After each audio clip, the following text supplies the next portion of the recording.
Então, na segunda parte do capítulo 16, nós vimos na primeira parte a Ambrosina ali, que ela perdeu um pouco a tranquilidade dela quando ela viu dois irmãos ali encarnados que haviam cometido um crime. Ela ficou meia preocupada, recebeu ali a orientação porque eles precisavam de ajuda. O Jesus veio ensinar e veio ajudar os doentes, não aos sãos, que ela se tranquilizasse.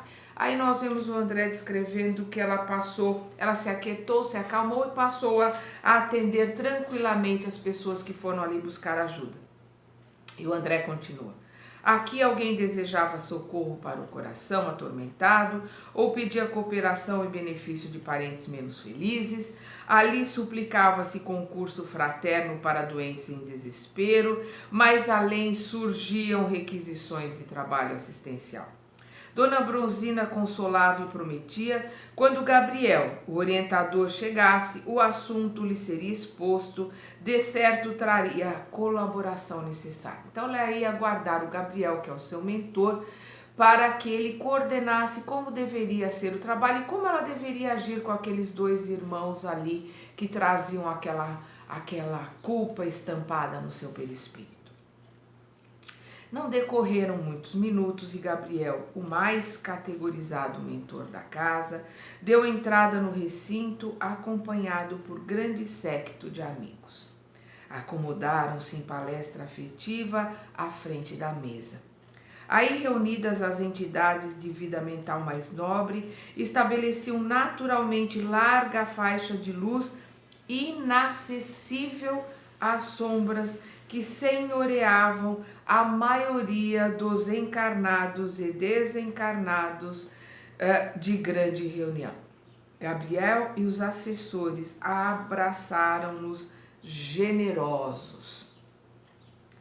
Dir-se-ia, partilhávamos brilhante festividade. Tão vivo se mostrava o júbilo dos instrutores e funcionários espirituais da instituição. O trato com doentes e sofredores dos dois planos não lhes roubava a esperança, a paz, o otimismo. Compareciam ali com o abnegado e culto orientador, a quem Aulus não regateava os seus testemunhos de veneração, médicos e professores, enfermeiros e auxiliares desencarnados, prontos para servir na lavoura do bem. Irradiavam tanta luz e alegria que Hilário, tão deslumbrado quanto eu, retornou às perguntas que lhe caracterizavam o temperamento juvenil. Aqueles amigos, considerando as mensagens de luz e simpatia que projetavam de si mesmos, seriam altos embaixadores da divina providência? Desfrutavam acaso o convívio dos santos? Viveriam em comunhão pessoal com o Cristo? Teriam alcançado a condição de seres impecáveis? O assistente sorriu, bem-humorado, e esclareceu. Vamos ver aqui as explicações do Aulus. Nada disso, com todo o apreço que lhes devemos. É preciso considerar que são vanguardeiros do progresso, sem serem infalíveis. São grandes almas, em abençoado processo de sublimação, credoras de nossa reverência pelo grau de elevação que já conquistaram. Contudo, são espíritos ainda ligados à humanidade terrena e em cujo seio se corporificarão de novo no futuro, através do Instituto Universal da Reencarnação para o desempenho de preciosas tarefas. Então nós vemos aqui o Aulus explicando que apesar de serem seres de luz, ali serem seres que eles estão vendo que são seres superiores, eles estão ali na tarefa de trabalho, são seres que vão reencarnar de novo, são seres que estão continuando a sua reforma íntima, que estão trabalhando ainda para poderem crescerem, para poderem se melhorar. São seres mais elevados? São, mas continuam na sua jornada de trabalho. Não são santos, não são anjos, são seres superiores trabalhando ali na casa. O André continua. Desculpa. No entanto, à frente da assembleia de criaturas torturadas que observamos, são eles luminares isentos de errar? Não, acentuou Aulus compreensivo. Não podemos exigir deles qualidades que somente transparecem dos espíritos que já atingiram a sublimação absoluta. Gente, errar faz parte do aprendizado. Todos nós temos o direito de errar, porque errando aprendemos. Não importa se estamos encarnados ou desencarnados. Os espíritos, por mais iluminados que sejam, que estão trabalhando aqui na Terra, através de médiuns que também são trabalhadores do bem, eles podem errar, pode errar sim, porque eles estão trabalhando, estão dando o melhor de si, estão com a maior boa vontade. Boa vontade não são infalíveis.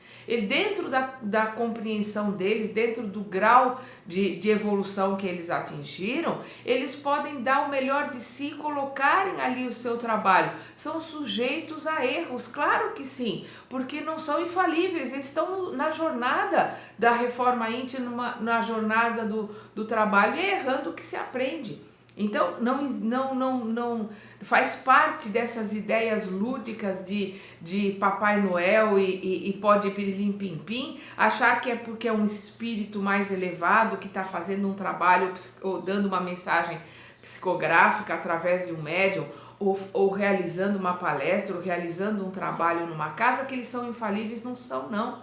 Eles estão dando o melhor de si, estão como qualquer encarnado ali também está dando o melhor de si, todos sujeitos a erros. Por mais alto que esteja esse espírito trabalhador ali, ele também está na sua jornada de aprendizado, eles são falíveis como qualquer um de nós encarnados. Aí o Aulus coloca aqui, são altos expoentes de fraternidade e conhecimento superior, porém guardam ainda consigo probabilidades naturais de desacerto, primam pela boa vontade, pela cultura e pelo próprio sacrifício no auxílio incessante aos companheiros reencarnados, mas podem ser vítimas de equívocos que se apresentam, contudo, a corrigir sem a vaidade que em muitas circunstâncias prejudica os doutos da terra. A hora que eles perceberem o erro, eles vão colocar, foi um erro, preciso retificar isso ou retificar aquilo, porque já estão livres da vaidade, que infelizmente é o maior entrave para nós aqui encarnados na Terra. São 3 os nossos maiores entraves, né? A vaidade, o orgulho e o egoísmo. Esse tripé prende a gente aqui na Terra e dificultam o nosso aprendizado. Aqui, o Aulus continua. Aqui temos, por exemplo, variados médicos sem o envoltório da experiência física. Apesar de excelentes profissionais, devotados e beneméritos na missão que esposaram, não seria, contudo, admissível fossem promovidos de um instante para o outro da ciência fragmentária do mundo à sabedoria integral. Com a imersão nas realidades da morte, adquirem novas visões da vida, alargam-se-lhes os horizontes da observação. Compreendem que algo sabem, mas esse algo é muito pouco daquilo que lhes compete saber. Entregam-se desse modo a preciosas cruzadas de serviço e dentro delas ajudam e aprendem. Trabalhadores de outros círculos da experiência humana encontram-se no mesmo regime, auxiliam e são auxiliados. Não poderia ser de outro modo.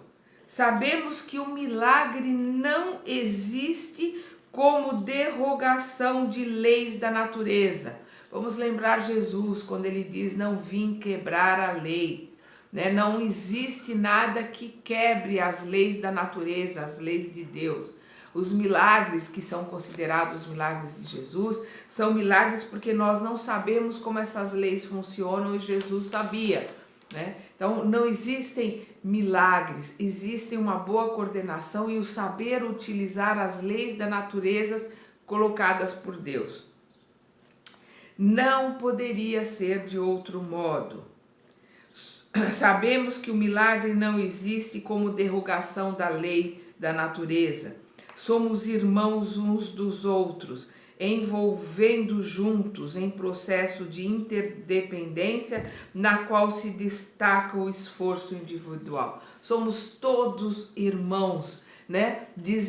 Nos desenvolvendo, crescendo juntos, onde se destaca o desenvolvimento individual, onde cada um se destaca pelo seu esforço, pelo seu livre arbítrio de querer crescer, querer melhorar, crescer, querer se desenvolver. Nessa altura do esclarecimento que registrávamos felizes, Dona Ambrosina sentara-se ao lado do diretor da sessão, um homem de cabelos grisalhos e fisionomia simpática que havia organizado a mesa orientadora dos trabalhos com 14 pessoas em que transpareciam a simplicidade e a fé. Enquanto Gabriel se postava ao lado da médium, aplicando-lhe passes de longo circuito, como a prepará-la com segurança para as atividades da noite, o condutor da reunião pronunciou sentida prece. Em seguida, foi lido um texto edificante de livro doutrinário, acompanhado por breve anotação evangélica, em cuja escolha preponderou a influência de Gabriel sobre o orientador da casa. Então nós vimos que ele fez uma prece e na hora de abrir um livro para ler, porque é sempre importante se fazer uma leitura, se mudar, né? Se fazer uma subida vibratória, se mudar o padrão vibratório, para que possamos estar na altura daqueles irmãos que estão trabalhando ali na sessão mediúnica, e a gente vê a influenciação do Gabriel para aquele doutrinador, né? Para aquele trabalhador da casa, na hora de abrir a leitura, ser uma leitura escolhida pelo Gabriel, para que ela estivesse de acordo com os trabalhos da casa, com aquilo que seria realizado na casa e com as mensagens que seriam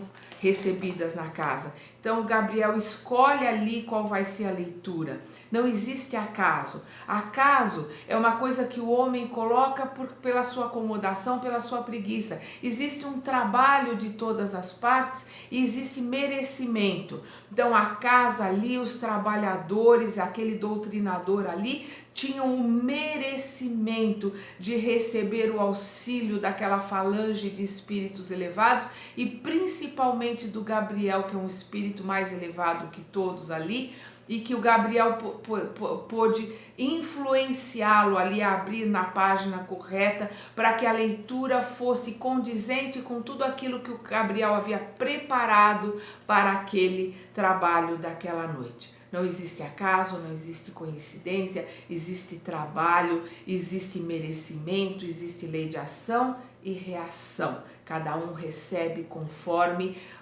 aquilo que dá, conforme aquilo que tem, conforme o seu esforço em melhorar, em crescer. Vamos continuar estudando na terceira parte